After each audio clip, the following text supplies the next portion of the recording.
Everyone who thirsts, come to the waters. Come and eat.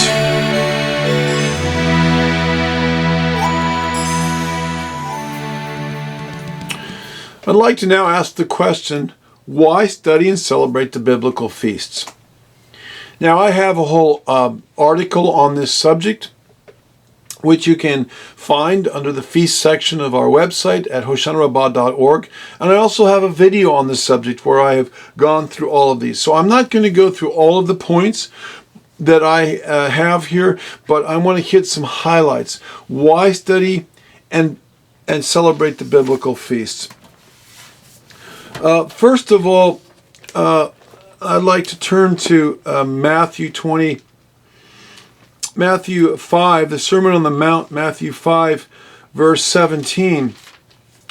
And I'm not going to do a full explanation of this passage, but I think it's important that we touch this base, because many well-meaning but misguided Christians will quote this verse and misquote it out of context and read into the meanings of these Greek words their own biases, their own prejudices, and this is not a way to come to a knowledge of the truth of the Bible, by reading into these things our own traditions.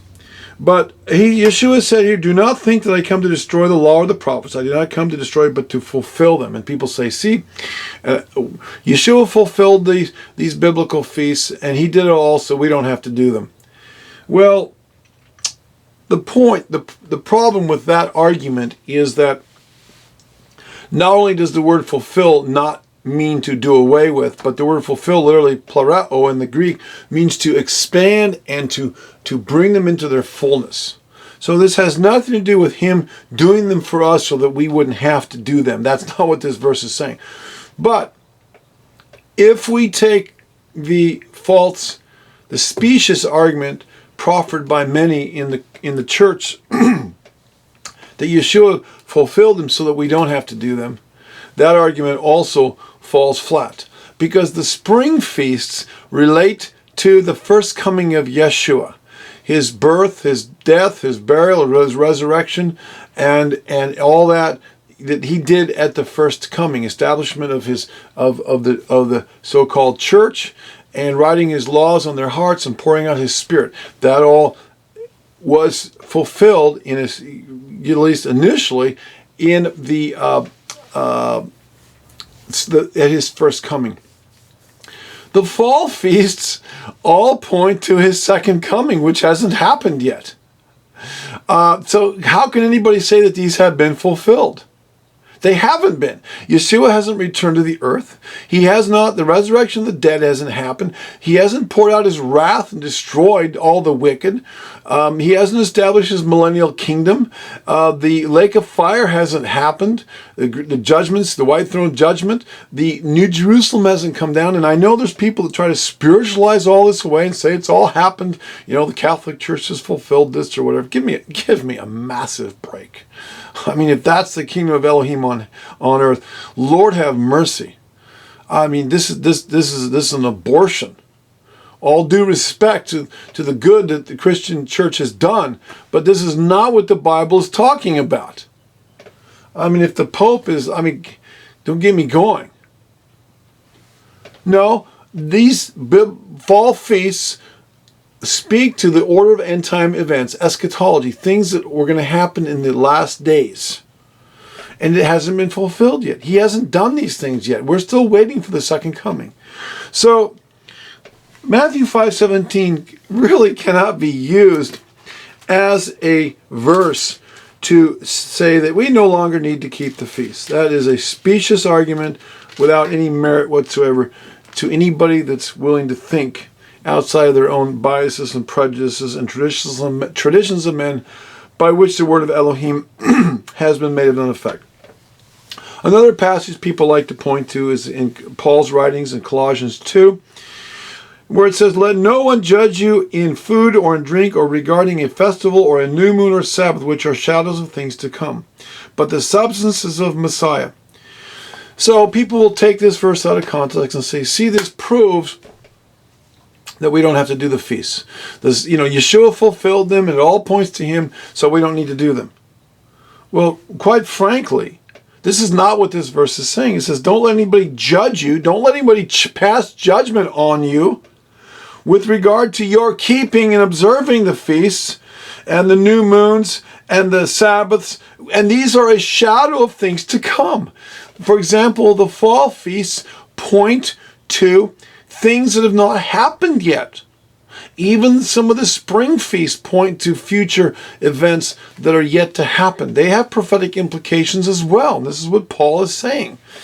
So I can prove the validity of keeping the feast just as easily from Colossians 2:16 as the other people can use to prove prove that we are not to keep them because somehow Yeshua fulfilled them and they are no longer relevant for us. But here the apostle says they are shadows of things to come. They're prophetic shadows. In fact, we will show a little bit later, Paul kept the feasts and the New Testament believers kept the feasts. In fact, Paul commanded them to keep the feasts. The same argument could be said about the Sabbath. We go to Hebrews chapter 4. Well, before we do that, let's go to Hebrews 10, verse 1. It says here, for the law having a shadow of good things to come, and not the very image of things to come. So the Torah, of which the feasts of Elohim are a part, all point forward to Yeshua. And in this case, in the book of Hebrews, he's speaking about the Levitical system and the sacrificial system. But we could also include the biblical holidays, which point to things that are to come, that came related to the first coming, but are still yet to come. And for the new believers, people that are just coming to a knowledge of Yeshua and Messiah, Passover and unleavened bread and Pentecost are just coming to reality in the person's life at that time when he's first saved. So in that sense, they are prophetic, speaking about believers that come to faith along the way and who come to faith in Yeshua. The reality of their Passover and their unleavened bread and their Feast of Tabernacles occurs at the moment they get saved. And this is still, for those that will be saved, the reality is still yet to occur. Even though let me just say that the feasts memorialize things that happened in the past and happened in our past lives and happen also continuing to happen in the lives of new believers. And then for all of us, they are prophetic, relating to events that will take place in the future that have not yet taken place, relating to the second coming and the millennial kingdom and eventually the new heavens, new earth, and new Jerusalem that are yet to occur and that the book of Revelation speaks about. The same idea, we could use the same idea with regard to the biblical Sabbath. There are people that will turn to Hebrews chapter 4, and he says, speaking about the children of Israel going into the promised land, the promised land was a type of Sabbath rest. And he says that they did not enter into, that is the generation that died in the wilderness did not enter into the promised land because of, it says that they did not have faith and they had fear and they did not enter into his rest. Verse 2 and 3. And he says, verse 4, for he has spoken in a certain place of the seventh day in this way, Elohim rested on the seventh day from all his works, and again, in this place they shall not enter my rest. So here the Sabbath is a picture of millennial rest. Well, we have not entered into a millennial rest. We're not in the millennium yet. So the Sabbath, which is a prophetic picture of the millennium, hasn't happened yet. And yet there's people that misread this verse and say, well, Jesus, Jesus, oh, they usually say Jesus, not Yeshua. Jesus is my Sabbath rest, so I don't have to keep the Sabbath. That's not what this is saying here. And it says, since therefore it remains that some must enter in let me see here. Verse 9. There remains therefore a rest, and the Hebrew word, or the Greek word is Shabbaton, or actually Sabbatismos. It comes from the Greek word Shabbaton, and it refers back to the Sabbath. There remains therefore a keeping of the Sabbath, or a Sabbatismos, for the people of Elohim. So, people will use this verse and this passage and say, we don't have to do the Sabbath anymore. Yet this verse says, there is a Sabbath. The Sabbath is prophetic. The weekly seventh-day Sabbath is prophetic of something yet to happen in the future. The millennial rest, which we rest in him from our works, but we are still walking through the wilderness en route to the promised land of our spiritual inheritance. The promised land was a picture of heaven on earth, the millennium and the reign of Yeshua, and living in his kingdom, which we have yet to look forward to. We're still in the wilderness en route to the kingdom. Yes, we are ambassadors for his kingdom, and we're living in little mini kingdoms. I get that. Okay, I understand that. I teach that. But the universal application of the kingdom has not happened universally on the earth yet. Okay, so that's why the Sabbath, every week we do the Sabbath, and I'm making this video today on the weekly Sabbath, as I typically do on the Sabbath, make this teaching video, and it's a day when I rest from my secular work, and I rest in him, and I'm celebrating the Sabbath rest when I will rest the world will rest in him during the millennium, and that's why we celebrate the Sabbath every week, because we're prophesying by walking it out that there is still a Sabbath, a greater Sabbath is yet to come. Just like the feasts, the biblical holidays, we do them, we walk them out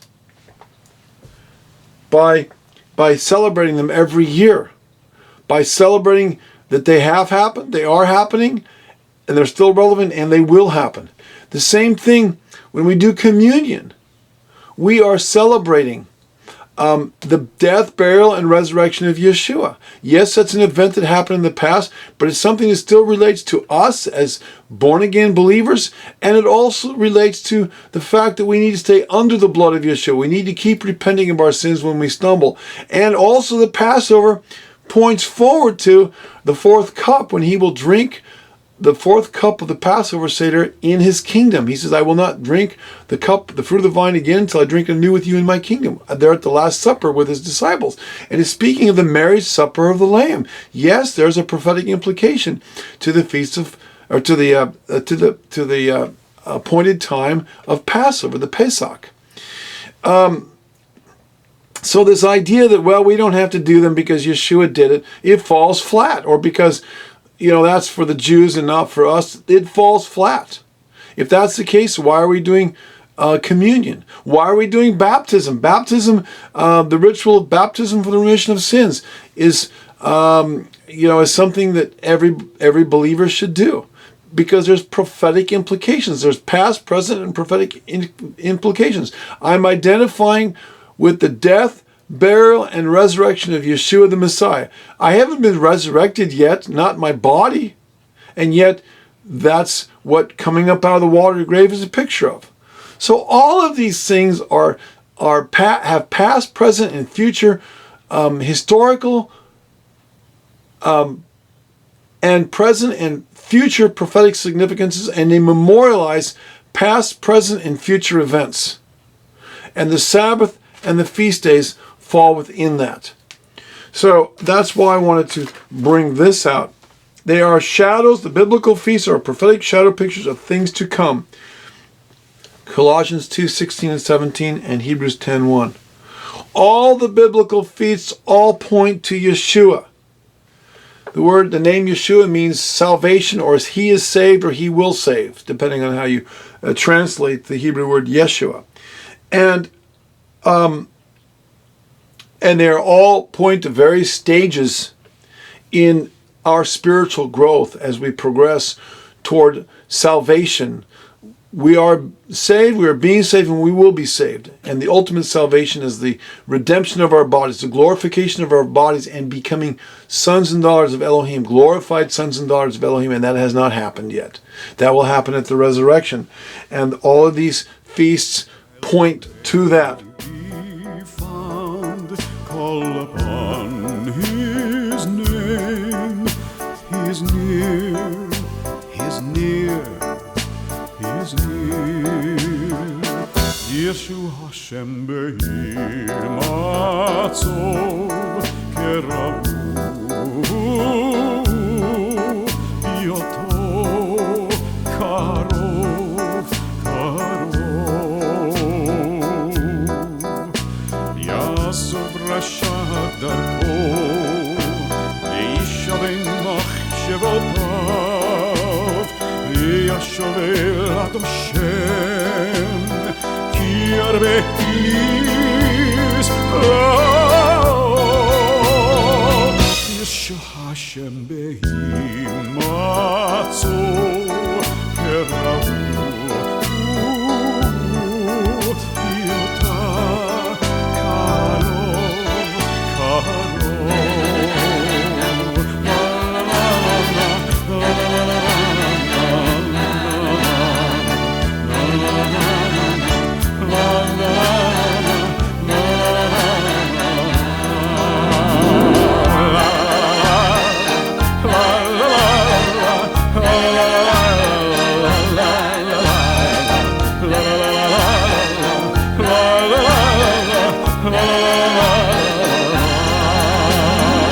Seek the Lord while he may be found.